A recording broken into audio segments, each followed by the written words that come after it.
अस्सलाम वालेकुम जी। डॉक्टर शेब साहब बकरे की ट्रीटमेंट कर रहे हैं, उनसे पूछते हैं। अस्सलाम वालेकुम डॉक्टर साहब। वालेकुम सलाम।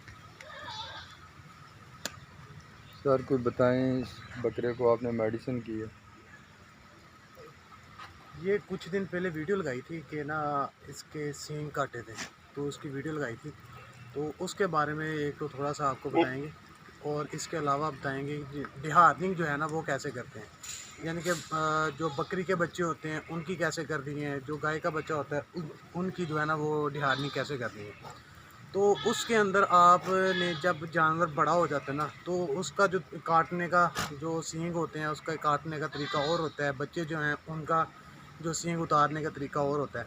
ये जो काटने का तरीका ये अलग-अलग है, बच्चों में अलग है, बड़ों में अलग है। तो जैसा कि आपको वीडियो के अंदर दिखाया था कि इसके सींग जो है ना वो हमने काट दिए। वो काटे किस वजह से कि इसके जो सींग है ना वो नीचे जो जिल्द है उसके अंदर जाना शुरू हो गए थे। ये देखें, जी जी। यहाँ पे ना अब स्प्रे लगा दी है, तो ये ना इसलिए काट दिए। और इसके अलावा जानवर आपस में जब लड़ते हैं ना, खुले जानवर जब होते हैं ना, तो वो जब लड़ते हैं या फिर प्रेगनेंसी के अंदर जानवर एक दूसरे को टक्कर मार देते हैं, तो उस वक्त जो है ना वो बहुत ज़्यादा तकलीफ़ भी होती है। जो मादा होती है जब प्रेग्नेंट होती है तो उसको बहुत ज़्यादा तकलीफ़ होती है जब दूसरा जानवर उसको आके मारता है।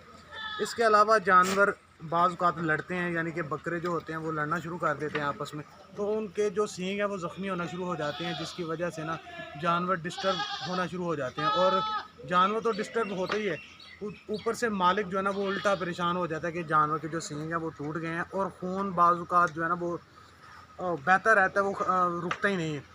तो इसकी वजह से कोशिश करें कि जो बच्चे हैं ना उनकी आप 15 दिन के अंदर अंदर डिहार्निंग कर दें। उसके बाद अगर आप के जो बकरियों के बच्चे हैं वो 3 माह के हो गए हैं, तो उस वक़्त भी वो ना उतर सकते हैं।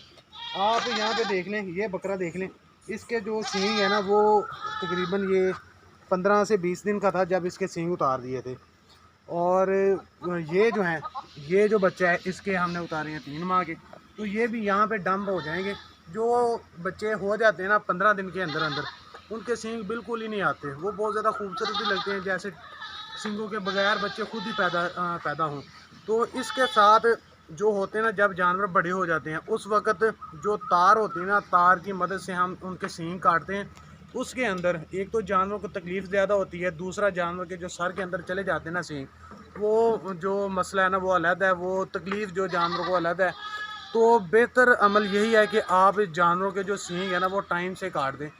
तकलीफ़ ये पता है कि तकलीफ़ भी होती है, बट जब ये जानवर आपस में लड़ते हैं या फिर इनके जिस्म के अंदर जो खाल होती है वहाँ पे जानवर के जो सींग है वो जाना शुरू हो जाते हैं, तो उस वक़्त जो है ना वो मसले मसाइल ज़्यादा पैदा होते हैं। इनका जो तरीका ना काटने का, बड़े सींग जो है ना वो तार की मदद से काटे जाते हैं। और इसके अलावा जो आपके पास चीज़ें होनी चाहिए सींग काटते वक़्त, एक तो पोटाशियम परमंगनेट जो होती है जी जिसको हम पिंकी बोलते हैं, वो आपके पास होनी चाहिए, ताकि बाज़ औक़ात जो गुली होती है वो कट जाती है बड़े जानवरों की जब तार के साथ काटते हैं। उस वक़्त एक तो वो खून रोकने में मदद देती है, और दूसरा आपके पास अगर ज़ख्म हो जाता है पट्टी वगैरह का बंदोबस्त आपने सबसे पहले करना है। इसके जी। अलावा जो बच्चे होते हैं उनकी जो डिहार्निंग है वो ट्यूब की मदद से होती है। एक इलेक्ट्रिक डिहार्नर मिलता है, उसके साथ भी हो जाती है। तो वो कोशिश करें कि जो फार्मर हैं वो खुद ना उतारें, बाज़ बार ब्लीडिंग हो जाती है, उसके अंदर नुकसान कर बैठते हैं, जानवर का खून ही नहीं रुकता। तो बेहतर है कि जो आपके इलाके का वेटनेरियन है, जो जानवरों का काम कर रहे हैं, जो डॉक्टर हजरात आपके इलाके में मौजूद हैं, तो आप बेहतर है कि उनके साथ रब्ता करें, ताकि वो दूसरा ना कारीगर होते हैं इस चीज़ के कि कैसे उतारना है, अगर ब्लीडिंग हो जाती है तो उसको रोकना कैसे है। बाज़ औक़ात ज़्यादा ब्लीडिंग की वजह से जानवर बहुत ज़्यादा कमज़ोर हो जाता है, और बाज़ औक़ात जो है ना जो बड़े जानवर होते हैं उनमें ब्लीडिंग ज़्यादा हो जाती है, वो अल्लाह को ही प्यारे हो जाते हैं। तो बेहतर है कि आपके इलाके का जो वेटनेरियन है उनसे रब्ता करें। वो बकरी का बच्चा जो है ना वो 14 दिन के अंदर अंदर जो डिहार्निंग ट्यूब होती है उसके साथ डिहार्न करवा लें, उनके सींग उतरवा दें, ताकि बाद में जो आपके मसले मसाइल पैदा होते हैं ना वो ना हो।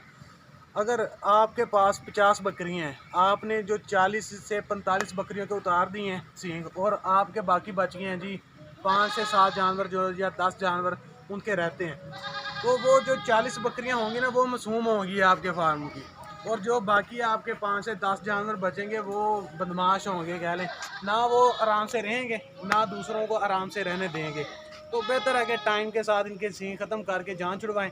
बाद में यही सबसे पहले तो आपको कहेंगे लोग ये जुल्म है, आपने उस बात की जो टेंशन है ना वो नहीं लेनी। बाद में जो आने वाले मसले मसाइल होते हैं ना उनसे इंसान की जो जान है ना वो छूट जाती है और सुकून की ज़िंदगी गुजारता है एक जानवर भी। और उसके बाद प्रेगनेंसी के अंदर इंसान जो बकरी होती है ना उसको कोई मसला नहीं बनता। अगर कोई बाज़ सींग जब होते हैं बकरियों के तो वो जब सींग मारते हैं ना बाज़ पेट के अंदर सींग चुभ जाता है, जिसकी वजह से इंटरनल ब्लीडिंग भी होती है और जानवर जो है ना वो बहुत ज़्यादा स्ट्रेस ले जाता है। तो इन चीज़ों को मद्देनज़र रखते हुए इनकी अगर डिहार्डनिंग कर दी जाए तो वो ज़्यादा बेहतर है। तो आज तक के लिए इतना ही।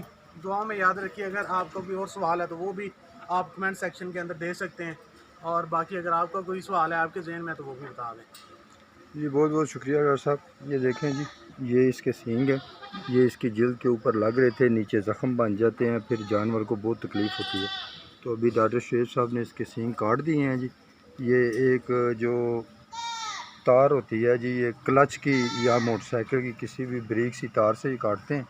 तो देखें दोनों बराबर काटे हैं, तो साथ में इनको दवाई भी लगा दी गई है। बहुत बहुत शुक्रिया जी डॉक्टर साहब। अस्सलाम वालेकुम। दुआ में याद रखिएगा जी, 5 वक्त की नमाज़ अदा कीजिएगा। अस्सलाम वालेकुम।